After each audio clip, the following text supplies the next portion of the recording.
your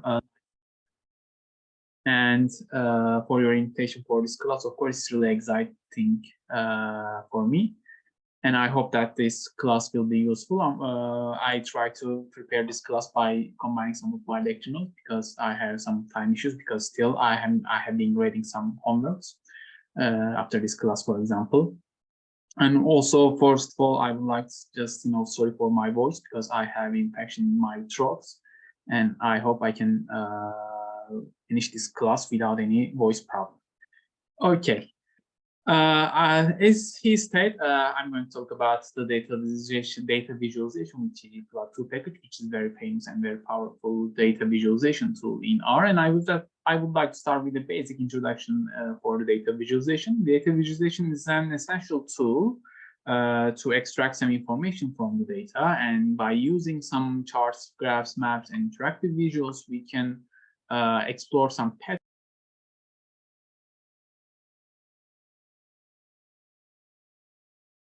Ozancan hocam, you muted yourself. Okay. Actually, I don't know how to mute myself, but okay. Let me start from beginning. Okay, sorry for this. Data visualization, as I said, is an essential tool to extract some information from the data, and because by using some charts, graphs, maps, and interactive visual elements, we can identify the patterns in the data, we can detect the outliers, we can explore the patterns underlying the data that we are working with. And that's really useful. I read an article in The Guardian at the beginning of the pandemic, and they said that the data visuals like an hand cleaner. The pandemic provides a huge popularity to the concept of the data visualization, although it has a very rich story. Actually, we can see the first example of the data visuals, as we guessed, in the times of the ancient civilization. But the evolving of the data visualization begun in 18th and 19th centuries by the pioneers like William Playfair and Florence Nightingale, who is actually a nurse, as far as I know. The William Playfair invented a very famous and very useful charts like line charts, pie charts, and bar charts, and Florence Nightingale provided and actually invented a Cox-Bump diagram. As you see from this is one of the examples of the Cox-Bump diagram by Nightingale.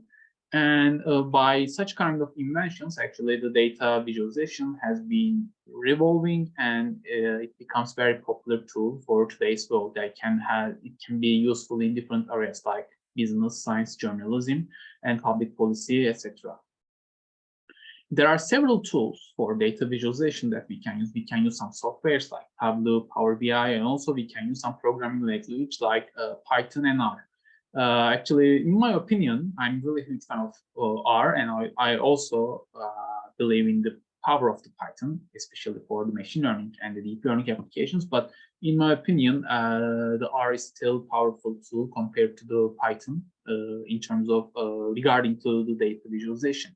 And there are several data visualization packages in R, and the ggplot is one of them and the most popular of them. It was developed by Hadley Wickham, who is the data scientist at RStudio. Actually, it's not RStudio. Actually, it's changed POSIX, if I remember correctly.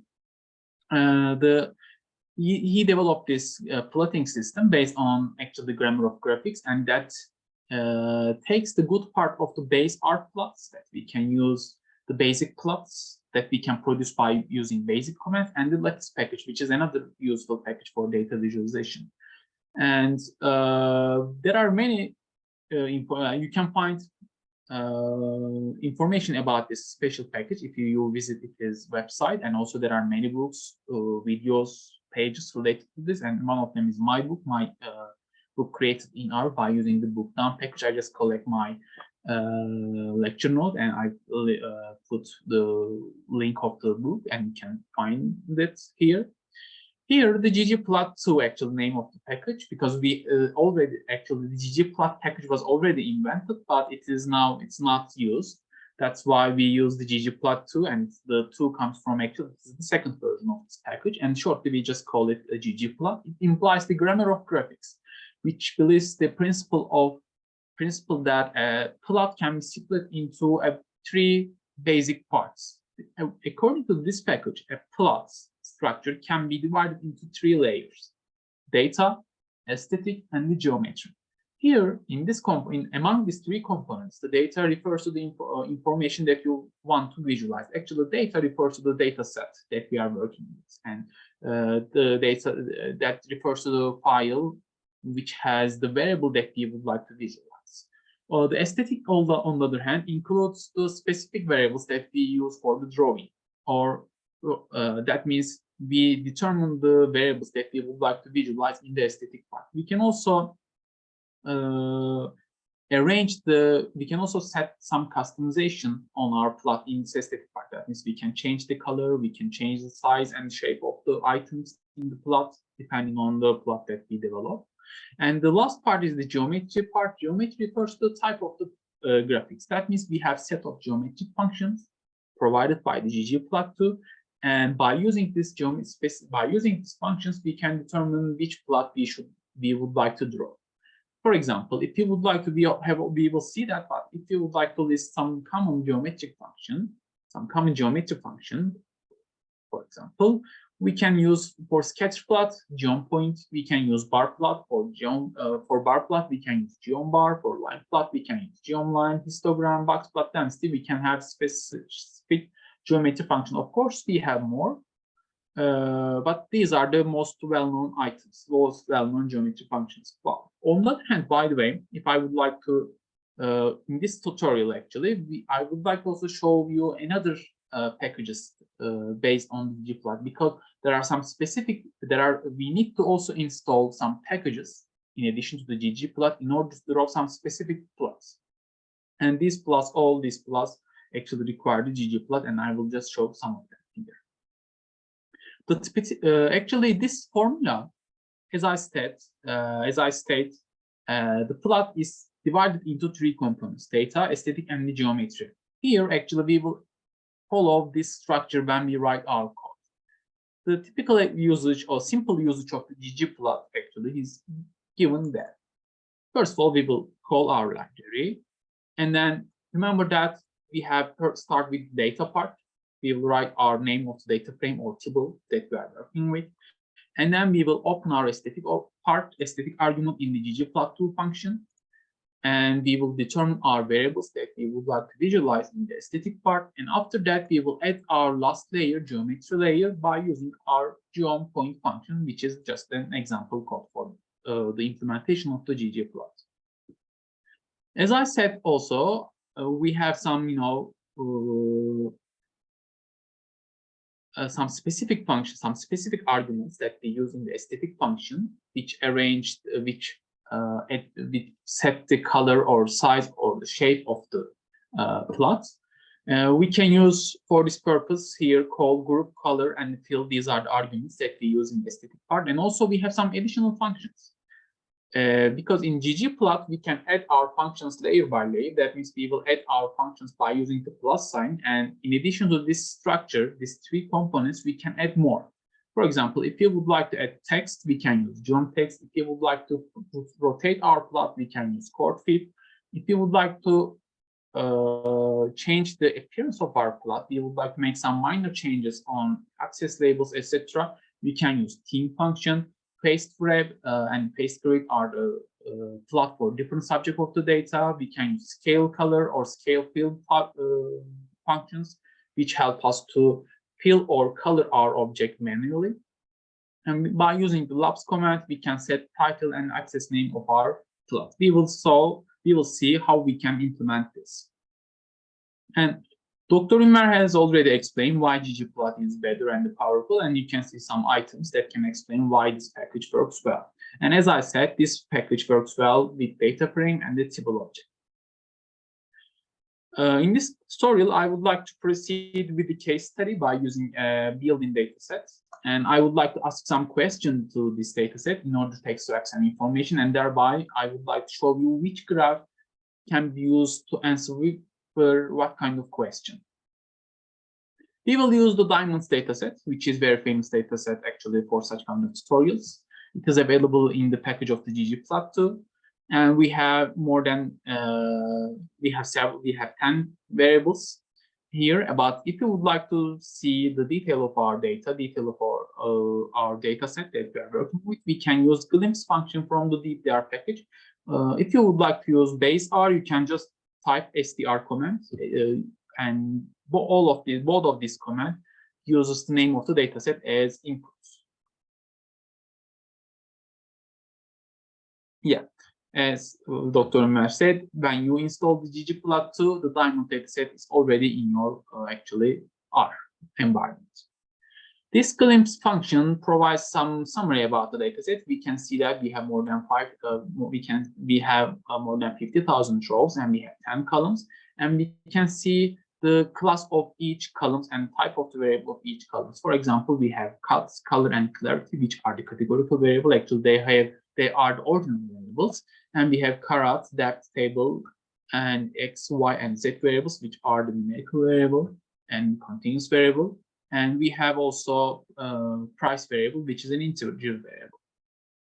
The first question is, what is the frequency distribution of the cut? Here, cut, remember that cut is an ordinal variable, it's a categorical variable, and I would like to show its distribution. That means how many cut levels I have in my dataset, because when we look at the output of the glimpse function, we can see that the cut variable has ideal, premium, good, very good. These are the level of the cut variable, and I would like to see how many of them I have for each.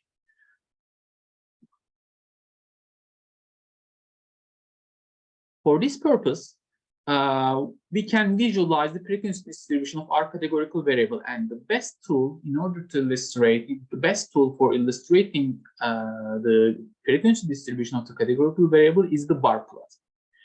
Sometimes you can use pie chart, but but this tutorial does not include any pie chart example because I hate it, and I don't think that it's an efficient tool, and I strongly suggest that use another graphs instead of the pie chart, for example, tree map or waffle chart.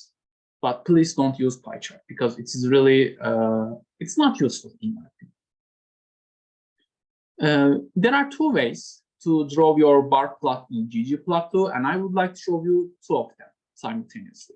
The first one is to calculate your frequency table manually and then convert it into a data frame, and then you will use this data frame in order to produce your plots. In order to calculate a frequency table of your categorical variable in R, we will use table function. This table function requires the variable as an input argument, and by using the $, we can select our variables from the dataset. The diamond is the name of the data frame that I'm working with, and the cut is the variable name that I would like to represent, that I would like to calculate.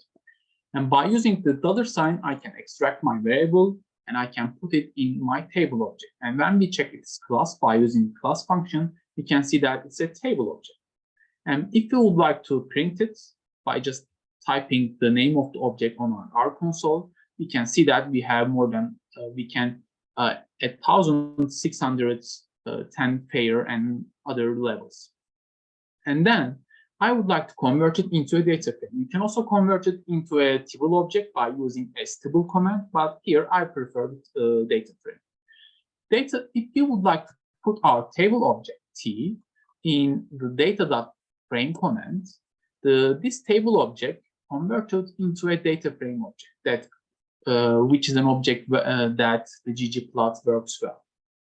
And in this transformation, the level names are stored under the column of var1, and the corresponding frequencies are stored in the column of frame. And after that, I will use this data for visualization. First of all, I call my dataset library ggplot2, and then remember that our structure is data plus aesthetic plus geometry, DAG. And then I put my data frame that I'm going to use, which is df, that I created on the previous in the previous code chunk. And then I put my aesthetic part, and I open my aesthetic part in the function of the ggplot. Remember that all ggplots graphics start with the function of the ggplot. We always start with ggplot, and then we will write our data set. And after that, we open our aesthetic argument, and then we will determine variables that we would like to visualize. Here we have on the x-axis, I would like to represent my levels, fair, good, very good, premium, and ideal. And on the y-axis, I would like to represent the corresponding frequencies. That's all. And after that, I add my geometry layer by combining the previous code by combining the previous code via plus sign. And geom bar is my necessary function, geometry function for the bar plot. And then I write this. And here, note that stat is equal to identity is a necessary argument. If you forget to write this argument, you will get an error. You have to put this stat identity if you are creating your bar plot by using a data frame directly. And if you use if your aesthetic part has x and y, in other words, because in the second way, we don't need to specify x and y. We only specify our x variable. But if this is the case, we will use different arguments for the stat arguments. But if you would like to create your bar plot by specifying x and y variables, then stat is equal to identity is the argument that you need to use in the function of the geom underline bar. And after this, we will get this output. And let's try to improve this. How? We can add color for each level, which is called a sequential coloring, by using the fill argument in the aesthetic part. Remember that in order to change the color of our plot, in order to change the size of the object, we will put our arguments in the aesthetic part. And here, I would like to fill each bar automatically by using the fill argument. And var1 is equal, and this argument is equal to the categorical variable that I would like that the var variable, this fill argument is equal to the variable on the x-axis. It's supposed to be a categorical one, not numeric. And then I would like to add some title and access name. And in doing so, I need to use labs command. And in labs command, title argument helped me to add title to my plot, and y and x arguments help me to set the x-axis name and the y-axis. And in bar plot, it is really useful to add the frequencies on the top of each bar. It makes your plot informative. And if you would like to add a text to your plots, you can use geom text function. Geom text is really useful. And you can also use annotate. And if you would like to see the details of the annotate, here I leave a page that you can see.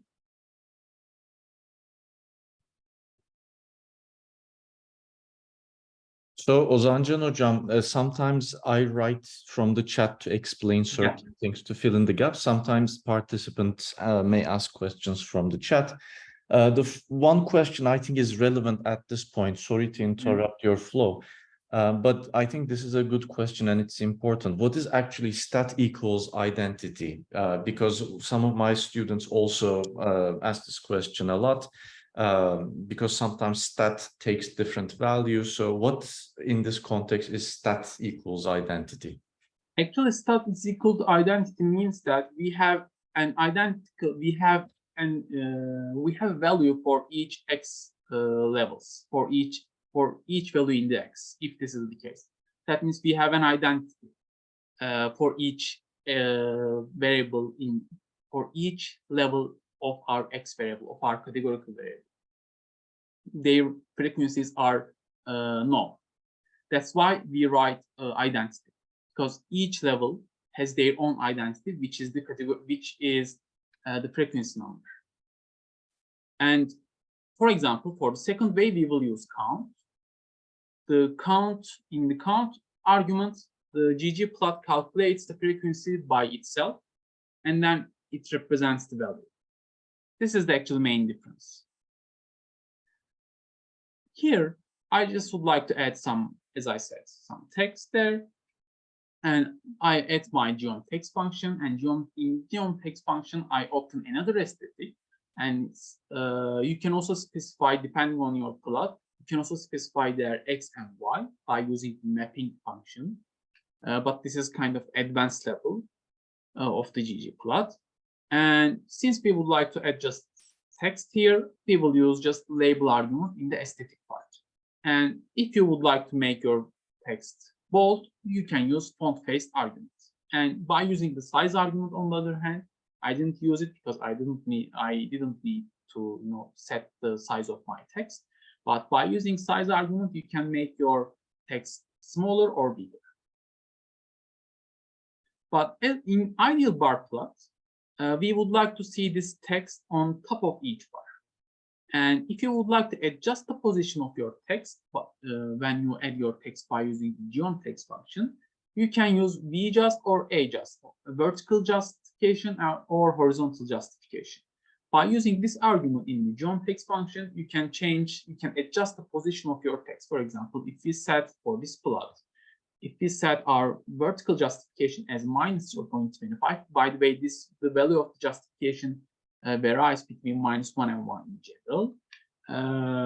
When you set this value for vertical justification, we can get the value on the top of each bar. But our job has not done yet, because in an ideal bar plot, we wish to see the highest frequency on the left-hand side and the lowest frequency on the right-hand side. That means we need to order our bar.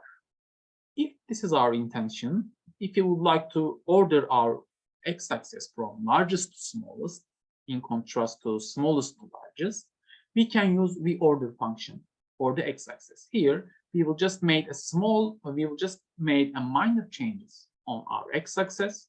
We will use the order command, and in this reorder command, we will write our x variable and we will write our -y variable. And then remaining part of the code is the same. If this is the case, by using reorder, I can order my x values from highest to lowest, and we will get better appearance compared to the previous one. This is the first way and longest way, but the way that I prefer. If you would like to draw your bar plot from the raw data, that means if you don't have a frequency table, pure variable, that means you have your observation like in this data: ideal, premium, good, very good. If you have the raw data, you don't need to follow all of these steps. You don't need to follow all of these steps, and instead, you can just write your x variable. And if you would like to apply sequential coloring, of course, you can use fill argument there. And here you can use geom_bar. Here I didn't write stat is equal to count because the default stat argument in geom_bar is stat count. That's why I didn't need to specifically write this argument in geom_bar. But when you use geom_bar directly, remember that it uses stat is equal to count arguments. And if this is the case, the ggplot, actually this function calculates the frequency table by itself and then use this frequency table for illustration. And when you use stat count, and if you use stat count, and if you would like to add a text to your data, here again you can add your text by using geom_text, but here you need to specify stat is equal to count arguments, and then label is supposed to be double dots count, but it is depreciated, but still works. And this is another way of representation your bar plot. And as I said, bar plot is useful for illustrating a frequency distribution of a categorical variable. The second question that I would like to investigate is the distribution of the carat. If we check the output of the glimpse, we can see that the carat is a continuous variable. That means I'm interested in the shape of the distribution of a continuous variable.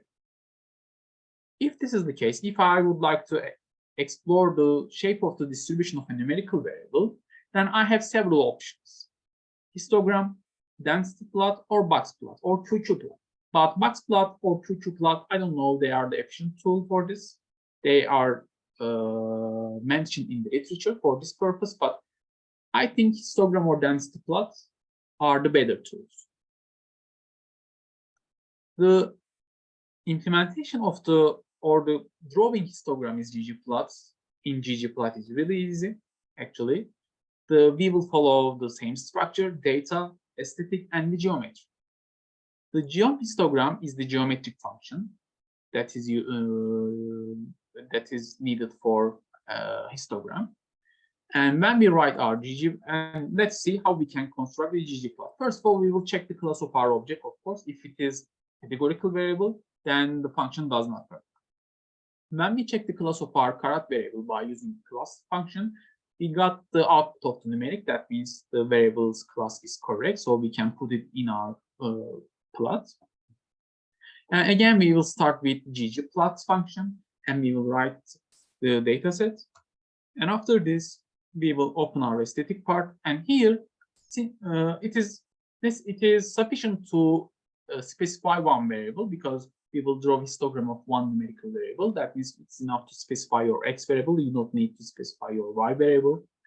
And we'll set our x variable as carat, which is the variable of interest. And then we will put our geometric function. And after this, by using the default 30 bins, the ggplot produces its histogram. And it tells us something about the shape of the distribution for the carat variable. It has right skewed, multimodal, and we have some outliers around 3. But sometimes, because of the number of bins in histogram, we cannot. The result might be biased, because due to the high number of bins, we can see some observation as an outlier, but actually they are not outliers. If this is the case, actually, in order to prevent your inference from such threads, you can use density plots. But before this, I just would like to show you how you can customize your histogram. The first customization about the appearance of your histogram is to change the color.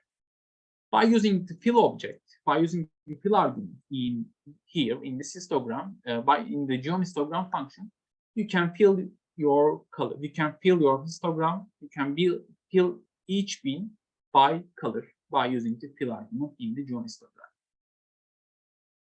Here I just would like to also mention another note. We can use this fill argument in the aesthetic part. Also, we can use this fill argument in the geometry part. But when we add our color with respect to a variable in the data sets, that means we would like to colorize my plot by a variable, then we will put this fill argument in this aesthetic part in here. But if I would like to fill my plot by a specific color, like red, green, yellow, I can use my fill argument in the geometry or in geometry function. And then I use my labs function to add title and access name to my plot. And as I said, due to the reason that I have already explained, you can also use density plot, kernel density plot, where the density is estimated by the kernel density estimation in ggplot. In order to draw a density plot in ggplot, our geometry function is geom_density, and we will follow the same procedure. ggplot function, data, aesthetic part, and our geometry function, and then we will use labs function to add title and access name. And we can see that we have right skewed multimodal data. But the best combination is I think the best way to explore the shape of the distribution of a numerical variable is to combine histogram and the density plot, and thereby you can explore the shape of this variable as well as identifying the existence of an outlier. For this purpose, we will just, first of all, we will create our histogram like this. But if this is the case, geom histogram, our geometry function needs an aesthetic part, which has top density. And right after that, after adding my titles, etc., I will put my another geometry function, which is geom density. Here, in order to add our functions or our layers to our plots in ggplot2, actually the environment, we will use plus sign, as you see. For example, if I would like to add another thing, text or something, I will add my new code to the existing one by using the plus sign.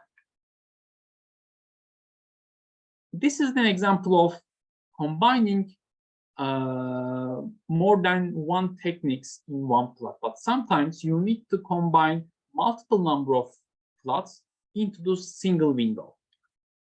If this is the case, we will need an extra function, an extra package. Grid extra, we will use grid.arrange function from the grid extra package. And this function combines our ggplot2 objects into a single window. And of course, for this purpose, you have to assign an object name to your each plot. For example, I would like to create a box plot. I will explain it in the next code chunk. But here, I would like to combine a box plot of the character variable, which is another option to explore the shape of the distribution, although it is useful for some cases. Here, I will assign my first plot the name of the G1, and I will assign the G2 to the second one. And then I will use this object name in the grid extra function, and I will write my first object, and then I will write my second ggplot object. And here, by using the encall argument, I will determine the number of columns in my window. If you would like to put your object row by row, you can use enrow arguments in order to determine the number of rows in your single window. And this is the representation of the box plot. As I said, box plot, in my opinion, is not useful for identifying the shape of the continuous variable, because here in both density plot and histogram show that the shape of the character variable has multimodal, but the box plot cannot give any information about the modality of our variable. That means we cannot understand whether it is multimodal, unimodal, bimodal by using the box plot. That's why it's not efficient tool for identification of the shape of distribution, but it's really efficient for identifying the outliers in our numerical variable. It's really useful. And here, these dots are the outliers.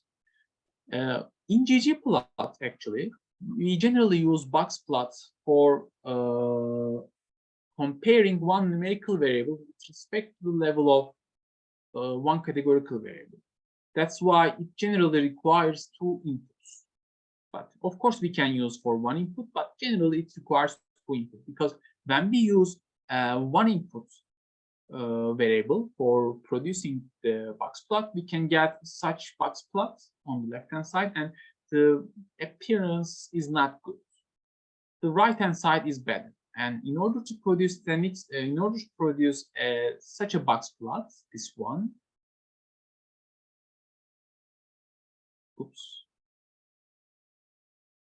this one, we need to use two variables. And if this is the case, for x-axis, we will assign just a factor object, and we can put any number that we would like to write. Here, it doesn't matter whether it is 1, 2, or 100. It doesn't matter. It's just a factor object. And here, we will assign our variable of interest to the y-axis. The density plot does not indicate the existence of outliers.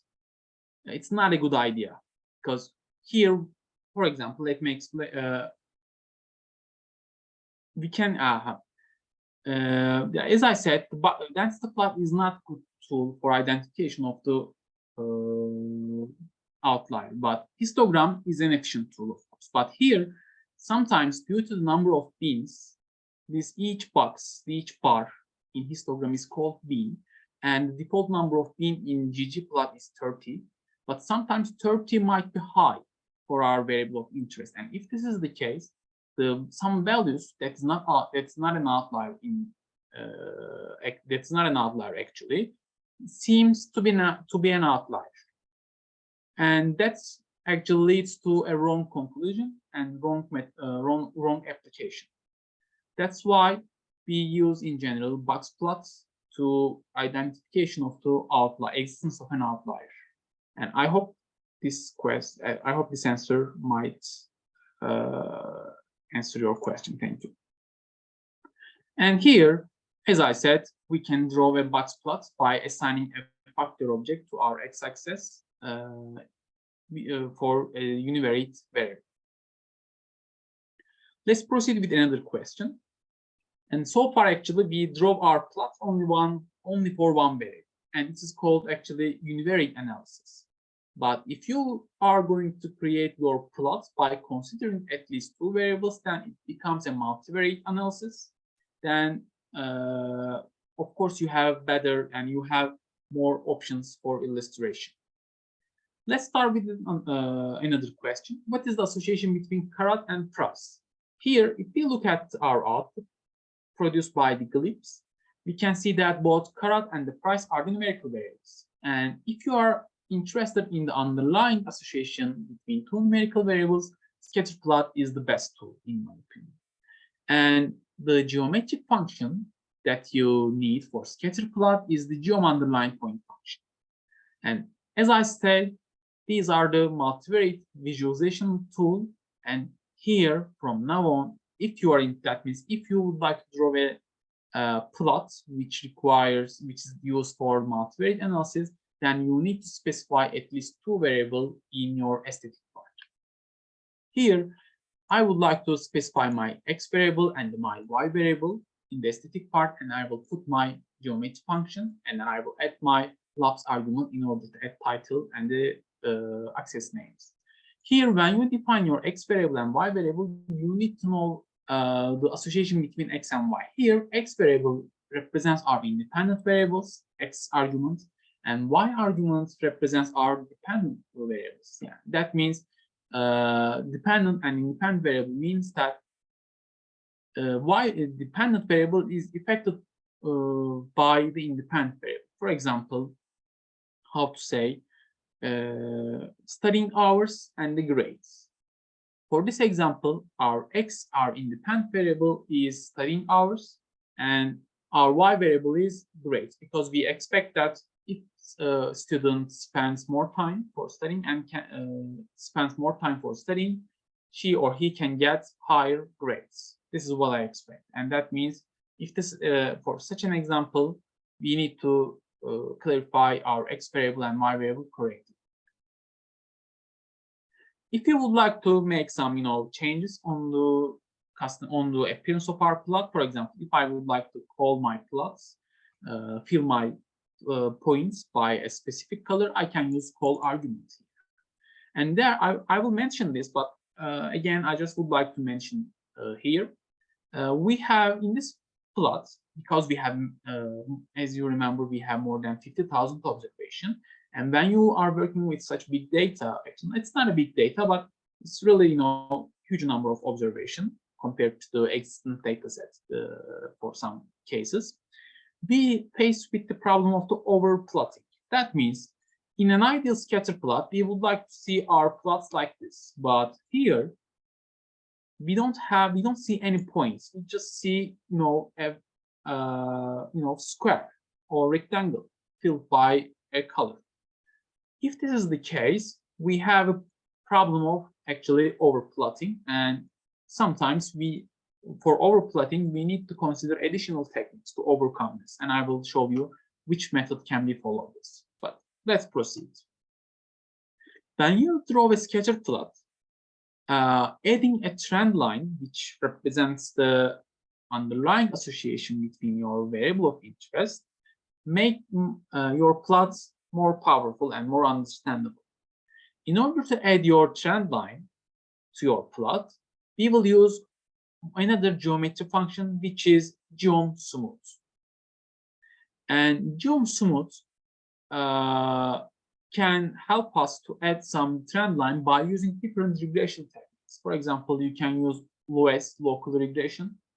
You can use general additive models regression or polynomial regression. It's really useful to add your trend line to your ggplot. And the default method in general, geom smooth use, is the general additive model that is really flexible regression technique.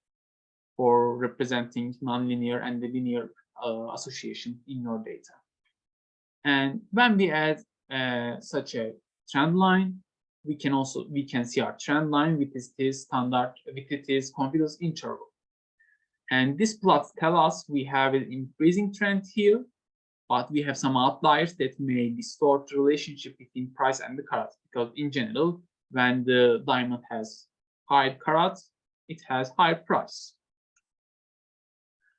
Let's proceed. Let's make our problem a bit complicated by adding more variables. For example, in this example, I'm looking for the association between carat and the price, two numeric variables, by using scatterplot. But if I would like to investigate this association for each level of one categorical variable, that means if I would like to look at the association between carat and price by the level of cut type, I include my third variable, which is categorical variable. If this is the case, I can employ the technique of the faceting. Faceting is a technique that divides the charts window into the multiple smaller sections. And it's really useful to investigate your association or investigate your variable pattern with respect to each level of your categorical variable. Here, in order to apply this faceting technique, we will use facet underline wrap command. In this facet underline wrap command, we will put a dot, and then we will write our tilde, and then we will write our categorical variable. And after compiling this code, as you see, we can draw a scatter plot for each level of the cut type. This is the scatter plot for the fair. This is the scatter plot for the good type. This is the scatter plot for very good, premium, and an ideal. And here, by looking at this plot, we can obtain more understandable and more useful. We can extract more useful conclusions, depending on your application, of course. As I stated there, in facet function, this dot tilde is kind of must. And let's make it more complicated. What is the association between carats and the price by depth and the cuts? Now we are including our fourth variable, which is depth, which is a numerical variable, and now I'm looking for the association between four variables simultaneously. Here, I can apply this faceting technique for categorical one, but I just would like to include this. I just would like to include my categorical variable in a different way by using the bubble plot idea. Bubble plot actually is a special version of the scatter plot where the third numerical variable is mapped to the circle size. That means the points in scatter plot, size of the point in scatter plot is arranged by the value of the third variable. And also, it is also in this bubble plot, it's also enabled us to include one categorical variable as the fourth one. How? By coloring my points with respect to the level of each, with respect to the level of a categorical variable. Here, I just would like to take a small sample from the data in order to just illustrate it, because if I would like to do this, I couldn't understand. If I would like to use raw data, it's really hard to see how this technique works. That's why I just take 50 observation randomly, and it is called S. And then I'll just write I just start a ggplot function, and I put my data frame, which is S, which is subset of the observation. Sorry. Sorry. We can give a break for 10 minutes, 15 minutes. It's okay. I mean, we are so grateful that you are doing this when you're sick anyway. So we can take a 10-minute break, 15 minutes break. I'm okay, but if the participants need a break, we can give. But no, I'm okay. After 1 hour, we give a break just because people refresh. But come to the point where you can stop, maybe explain this graph, and after that we give a 10-minute break. Okay, however you would like. Okay, we will put our data frame, which is S, and then we will open our aesthetic part in the ggplot function. We will write our x variable and y variable, carat and price. And here, as I said, if I would like to, change the appearance of our plot by a variable in the data set, I will put my arguments in the aesthetic part in the ggplot2 function. And I would like to include my third variable, which is depth, by specifying the size argument. And then I will put my third variable cut by specifying the call argument. And after that, after specifying the argument for my each variable, I just write my geometry function geom_point. I'll add my title and the access dates. And here I'll get this plot. Here the size are arranged by the value of the depth here, and the color is filled by the level of the cut variable. And here we can see that the highest price for our data set, for this subset of the data set, the highest price and highest cut is belong to the very good cuts. It's not premium or the ideal cuts. We can get such an information. We can get such an output there. And we can give break if you wish, or yeah, we can give a break and then we can proceed. Okay, Hocam. So everyone, right now it's 7:55. Let's come back here at 8:10, and we will convene again at 8:10. Let's see you soon. Okay, let's go. Okay. So let's proceed with another question. How does the depth distribute by clarity? Here, clarity is actually a categorical variable, but it tends to be kind of a discrete variable that can be still treated as a discrete variable. Actually, in general, the categorical variable is an ordinal variable. It can be treated sometimes like a discrete variable because it's kind of it can be considered as an accountable variable. It's not, of course, theoretically correct. It's not theoretically correct, but practically it's acceptable.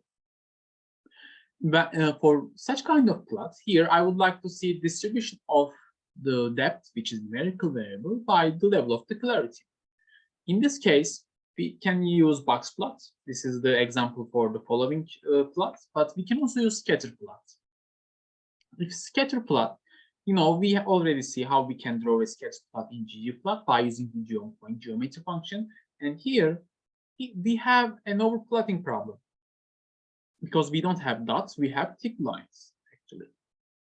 In order to overcome such an overplotting problem, we consider a jittering technique. We use the jittering technique.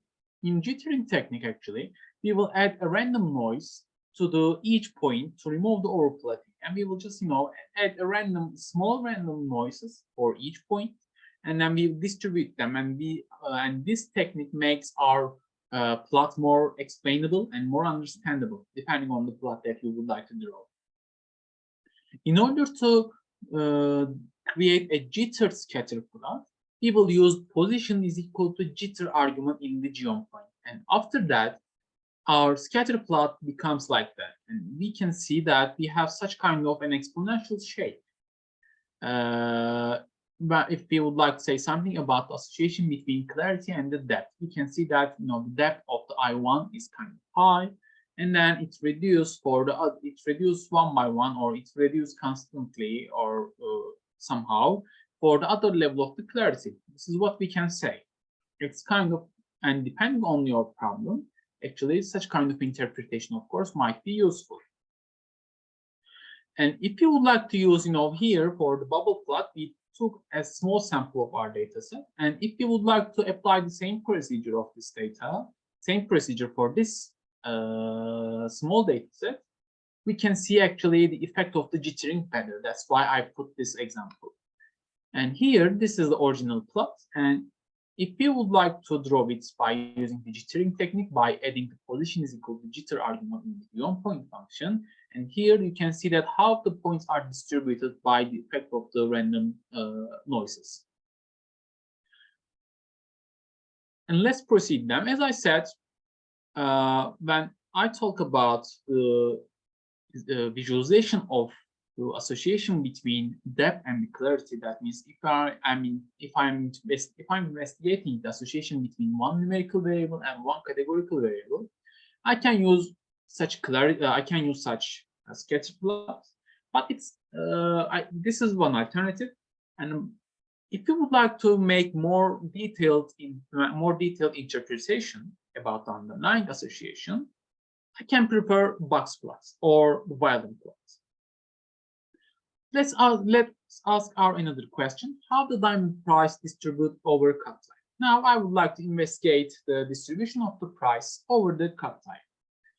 Here, as I said, I have one numerical variable, which is price, and I have one categorical variable, which is cut time. And the best way for visualizing the one categorical variable and one numerical variable is boxplot, or versions like violin plot. In order to draw a boxplot in ggplot, our geometric function is geom_boxplot. And here again, I start with the ggplot function and I write my data sets, and then I open my aesthetic part x and y, and I would like to fill each box with different color. I would like to apply sequential coloring. That's why I use my fill argument, and fill argument is supposed to be equal to my categorical variable there. And then I use my geometry function, which is geom_boxplot, and then I use my lobs arguments in order to add title and the access name. And this is the boxplot. And these points are the outliers, and this is the third quartile, second quartile, and the first quartile. And these points, it's called third quartile, but third quartile is also median. And even our senior students still can make wrong inference about this tip line. They can sometimes call it mean, but actually it is median.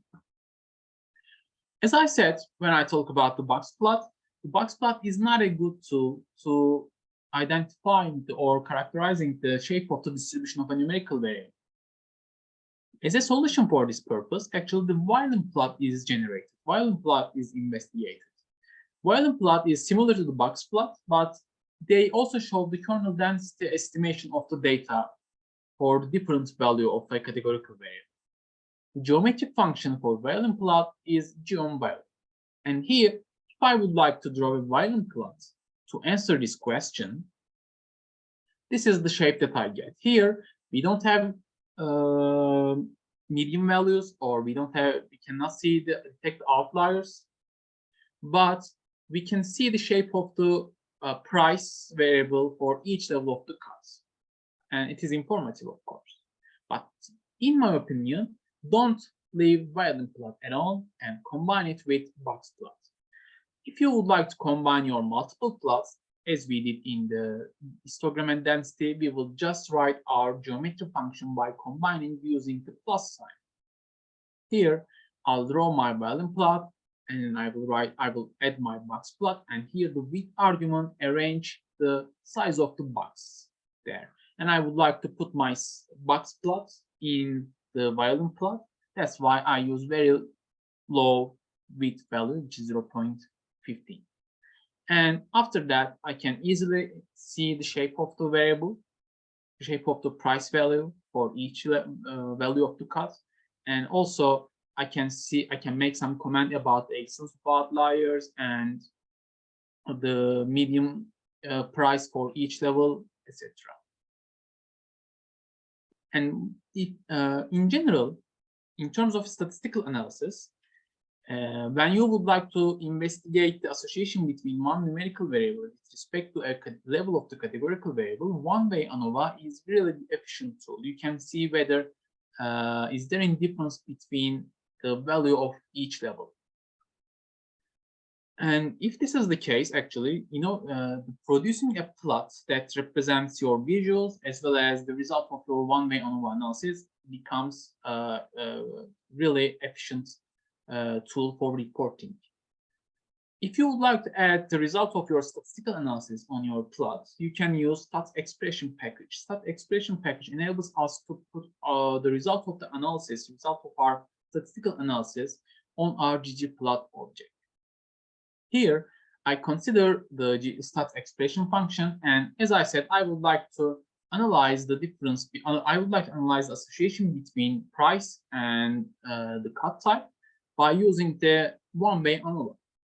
Here, so far, I use the data, I use the code that is necessary to construct the violin plot and the box plot. And after this, by using the labs arguments, I use my method name, one-way analog, and write my name of the data sets, my x variable, categorical variable, and y variable, and my assumption is equal to y assumption is variance equal to 2. This is a statistical assumption for one-way analog, just statistical information. I write the necessary arguments for the function, and after that, I can see my f value, p value, and other statistics produced by the Fisher one-way analog. And here, it's really, I think, useful plot for reporting. And in order to represent analysis of your statistical analysis of the result of the statistical analysis in ggplot, you can use additional package like stats expressions. So here, I would like to just show you additional an extra plot that might be useful. That is kind of fancy plot. As I said at the beginning of our class, we can use bar plots in order to represent the frequency distribution of a categorical variable. But we can use the version of the bar plots. For example, the lollipop charts. Lollipop chart is actually basically bar plot, but the bar is transformed in line and the dots. In order to create a lollipop chart, and the name of the lollipop chart comes from its name because it looks like a lollipop. Because we have line, and on the top of each line we have a circle. And in order to construct a lollipop chart, we need to use two geometry functions: geom point for the circle and geom segment for the stem. Let's consider the data frame for the first exercise, the data frame that illustrates the cut type and the corresponding frequency values. And we start again with the ggplot, and we write our variable. We write our data frame, and then we will open our aesthetic part, and we will write our x variable and the y variable, which is var1 is our categorical variable and frec is our frequency value. And then we will put our geom point, which is the geometry function for the points, and then we will put our geom stem geometry function for the stem. But here, the geom segment function needs an aesthetic argument, and in this aesthetic argument, aesthetic argument, we have 4 arguments that need to be specified: x, x and y, and y and. X and x and is supposed to be equal to each other, which is actually a categorical variable. And here, y and y and determine the range of our stem, the range of our lines. Since I would like to start my all lines from 0, y is equal to 0, and I would like to cut my each line at the corresponding frequency values. That's why y and is supposed to be equal to the frec value, which is our numerical value. And if this is the case, I'll get such a plot, which is very actually fancy compared to the bar plots for some cases, because we can change the shape of this point by using some arguments in the geom point function. For example, by using the color, I can set a color for my plots, for my points.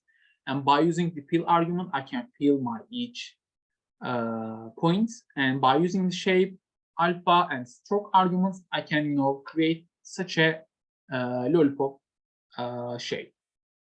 I prefer red and yellow because, as you see from my background, and then this is the actual representation of the cut variable, frequency distribution of the cut variable in a different way. And as you see, in addition to the bar plot, you can also use the lollipop plot for this purpose. We have also dumbbell plot. Dumbbell plot is look like actually different version of the lollipop chart, but here we will have 2 circles and we have 1 line. And the dumbbell comes from its shape because it looks like a dumbbell. We have 2 points and 1 line that connects these 2 points. It's really useful when you display the change between 2 points in time, or 2 conditions, or the difference between 2 groups. But In order to draw a dumbbell plot, you need to manipulate your data because the function that is used for dumbbell plot needs to have a specific structure. Here, we just apply some, data manipulation functions like aggregates. We calculate the minimum and the maximum. I would like to just show you the minimum and the maximum of the depth value for each cut type. I would like to represent it. And first of all, I calculate the minimum and the maximum of the cut type by using the aggregate command, and then I will combine them. And then I'll just, drop some columns because this point, if you are experienced in R, you can understand what this code means. But if you are, beginner in R, you may not understand what this code does. But if I have time, I will explain it in detail, of course. But here, I just skip this part quickly. But finally, I just would like to show what kind of data set that we have for the dumbbell plots.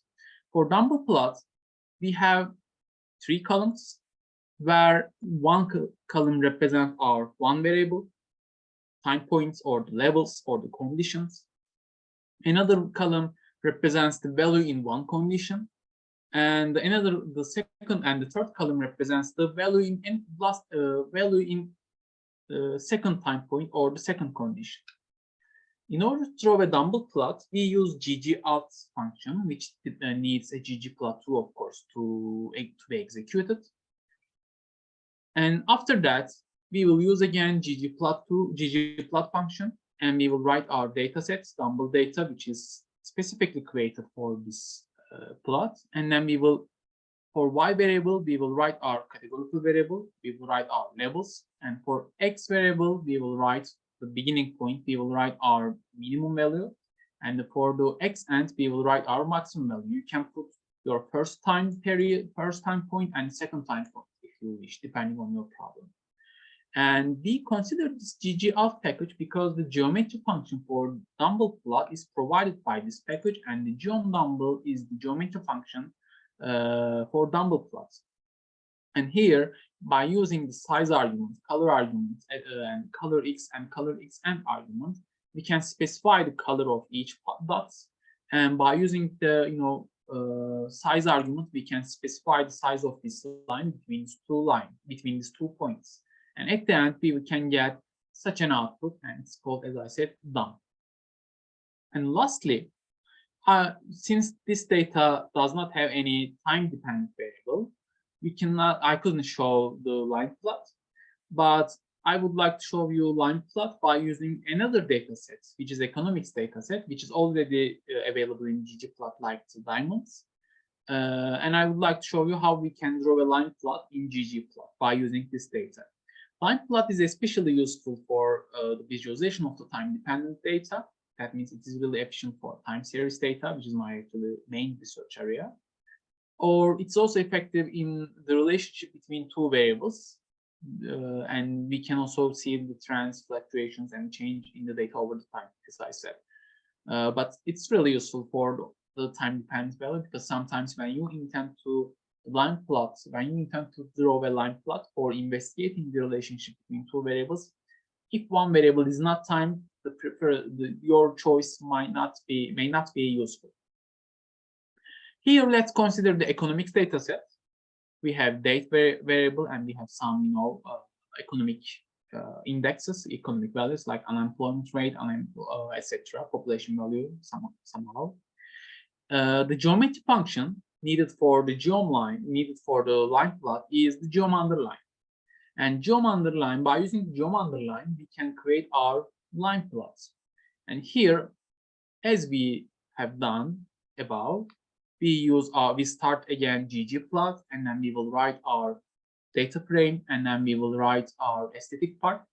And since I need two variables there, the x variable is my date, and y variable is unemployment number, which is our variable of interest. And then geom line is my geometry function, and by using the labs, I can add title, subtitle, and etc. If you would like to draw a multiple line plot, this is also possible. You would like to draw a multiple line plot where your variable of interest has the same x value. If this is the case, you can use line plot function multiple times. For example, I would like to draw a population and unemployment. If this is the case, I just specify my x variable in the aesthetic part of the ggplot function, and then I add my geom_line functions, and each geom_line function has their own aesthetic part, and in each function I define my y values separately. And here I use the color argument also in order to add such kind of legends. Well, I know that the color is not the unemployed or the population is not a valid color name, but we use, as I said, this color argument in order to add such legend plots. Actually, that's all about the plot types. And in remaining 10 minutes, I know that I exceed the given time because we plan 1.5 hours, but you know, if we skip the break, still we have 10 minutes. And I would like to give some tips about the appearance of about the customization of your appearance, about the improving your visualization. So far, we use the default theme for our plot, but ggplot actually provides several themes that can change the appearance of your plot. For example, let's consider our first example again, the distribution of the cut variable. And for example, if I use theme_bv, which is provided by the ggplot directly, I can change the appearance of my plot like this. Different themes. Good. Also, I can use other packages that provide specifically ggplot2 themes like bbplot or ggtheme. bbplot is developed by the data scientists at BBC News, and because BBC News use R for their visuals. And if you would like to draw your plots like a BBC News, then you can use bbplot package. This bbplot package needs the BC style function or as a theme function, and if we add this function as a theme argument, as a theme function, we can get BBC type plots. But here in this representation, we have very large access text and very large title and very large legend text. In order to adjust the size of your text in your plots regarding access labels, titles, legend text, etc., we will use theme function. Theme function is really powerful function, and is that you can all of the customization on your appearance is done by this function. For example, I would like to, of course, make all of this text smaller. And how to do this? Let's see. First of all, I write my theme function, and float title help us to adjust the size of my title. For this purpose, if my purpose is to set the text size regarding to X axis and Y axis or title or subtitle, etc., I will use element text. Element text has one argument. Actually, it has multiple arguments, but for size, we have one argument, which is size. And I can set the size of my label, size of my title, which is 15. And I apply the same thing for x-axis and the y-axis. And also, I would like to make them bold. If this is the case, I will use pace argument, and pace argument is equal to bold. That makes my x-axis and the y-axis value bold. And then I'll make my legend text smaller. And since I would like to change the size of my text, I'll use again element text argument. And as I said, in an ideal bar plot, the bars start with the highest value, and we saw that how we can do this by using the order function. We apply this. And then when you use your bar plots with labels on each bar, you don't need to show your y-axis. It is because it is not necessary, because we know that we know the corresponding frequencies for each level. That's why we don't need this axis.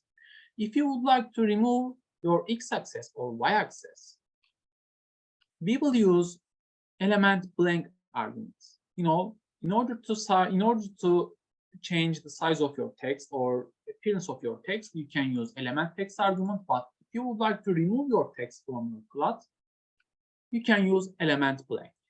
And since I would like to remove the text on the y-axis, I'll use axis.text.y argument, and this is equal to element blank, and then y-axis is gone. And also one last tip about your about ideal graphics, about the ideal visual. Here, the legend box is centered on the top of your plot, but actually we wish to have legend box left aligned. If you would like to change the position of your legend box in ggplot, we can use legend justification and legend direction and legend position. By using legend position, you can put your legend on the top, on the left, on the right. And by using the legend justification, you can change it to justification. You can make it right align, left align. But as I said, ideally, we wish to have a legend box on left align. And also you can change its direction, horizontal or vertical, depending on your plot. And after this is actually the ideal plot. And this is the bar plot of the cuts. This is one way. And this is the sequential coloring, because sequential coloring means that I assign a color for each level of the cuts. But sometimes we need to use the Gestalt principle, which is very common principle which is very famous principle in data visualization. And this scene taken from the Schindler list, actually the exact implementation of the Gestalt principle. We would like to make the object that we would like to emphasize colorful. The rest of the plot is in the grayscale color, or black or other color. For example, if I would like to emphasize very good cuts, and I'm not interested in the other ones, I can assign gray color to cut types that I'm not interested, and I can assign a red or blue or yellow, but in general it is red, to the level that I'm interested in. How we can do that? First of all, here, when we create this plot, we can apply the sequential coloring to our levels by using the fill argument. And if you would like to assign your colors manually by using if you use fill argument in the aesthetic part, we can use scale fill manual function. For example, if this is call or color, you can use scale color manual. We have such kind of function, scale blah blah manual functions in ggplot. Since we use fill argument there, I will use scale fill manual, and after that I'll write my values. I write my color one by one, and I write dark red for the very good, and I assign the dark gray for the other levels, and this is the plot that I would like to have. Just an additional information, if you are intent to draw a map in R, I write a short note about how to draw a map in R by using the ggplot, which provides us to draw an interactive plot in R. And also regarding to the usage of the color and the text, I put one of my lecture notes, which gives more information about how you can use text and the color to make your graph more effective.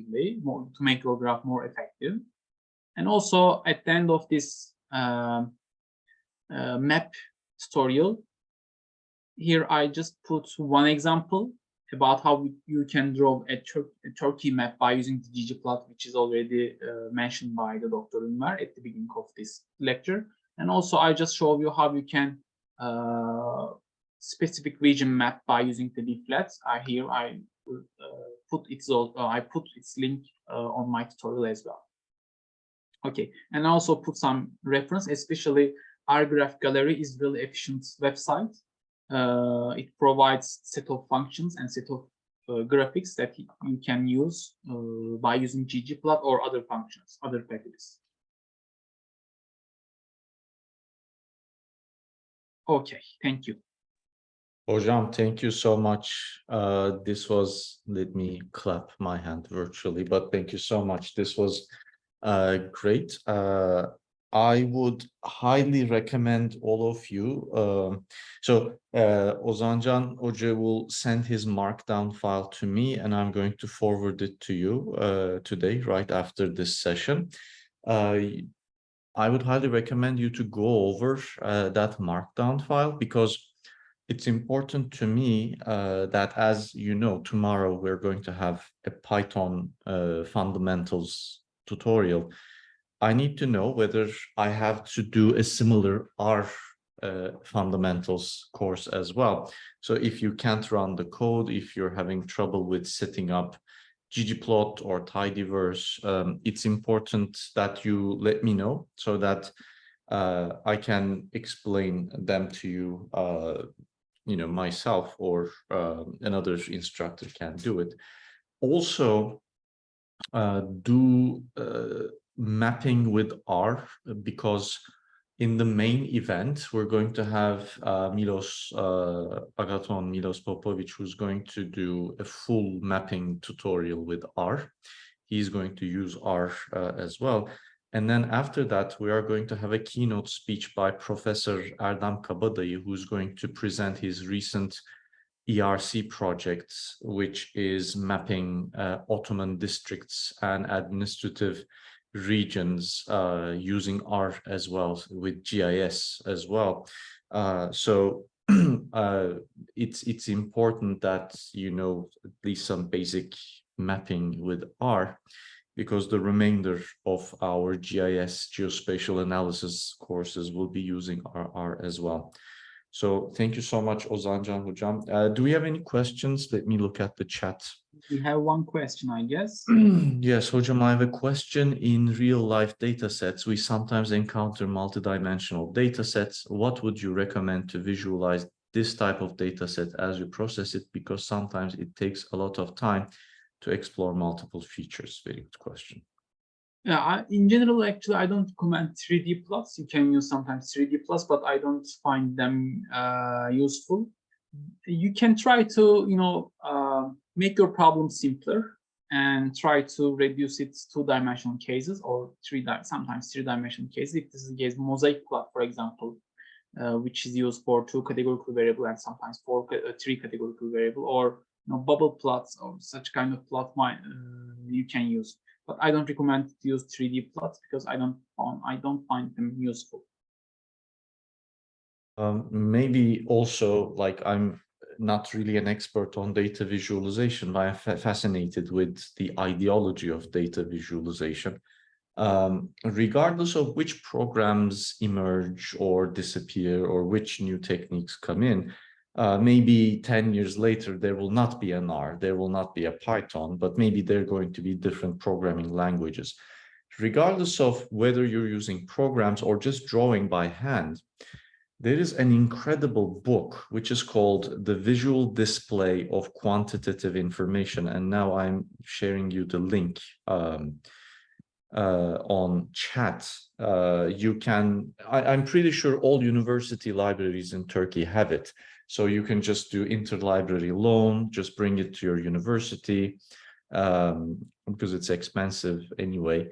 This is one of the classics in terms of how to visualize data in a quantitative fashion. And it goes all the way back to the Florence Nightingale example that Ozancan Hoca mentioned. There is also very famous data visualization types. For example, Napoleonic Wars, how many French soldiers were lost during the Napoleonic Wars in Russia, for example. It's also one of the most interesting data visualization examples in history.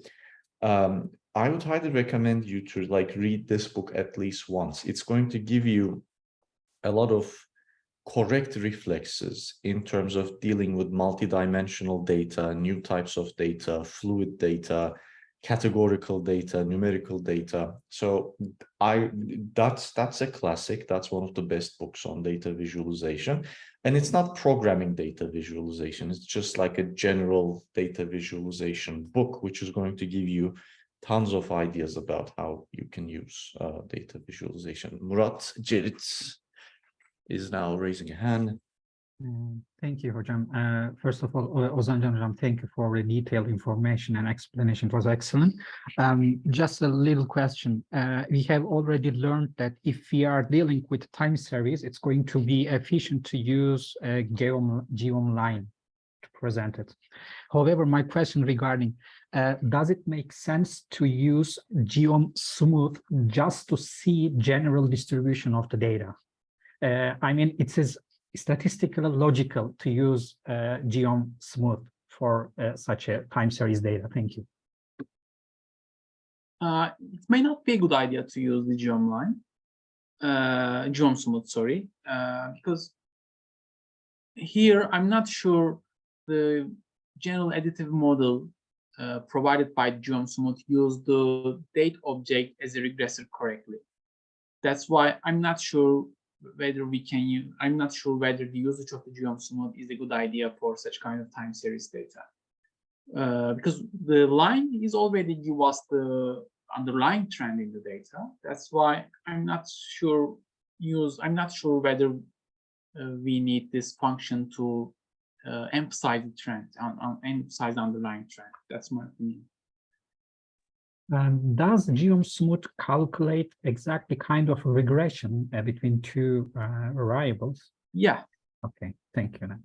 And it depends, because sometimes you can fit a linear regression. You can fit, as I said, it's okay. But the general idea is related to regression calculation. Yeah, the method, the trend line is fitted by the regression. Okay, thank you. Any other questions? Most of you will have a lot of questions when I send you the markdown and once you start doing the markdown. So in that case, you can email me, or I can forward your questions to Ozancan Hoca. He's coming to the main event anyway.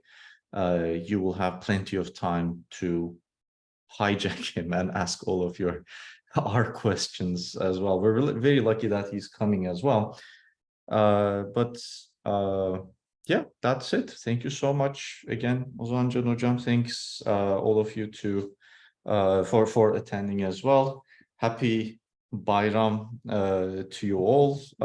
I know this is Bayram, but we are going to have a session tomorrow and probably the day after as well. We're going to record them as well, but of course, if you're going to have like real-time questions and you need to ask those questions, it will be best if you attend those sessions.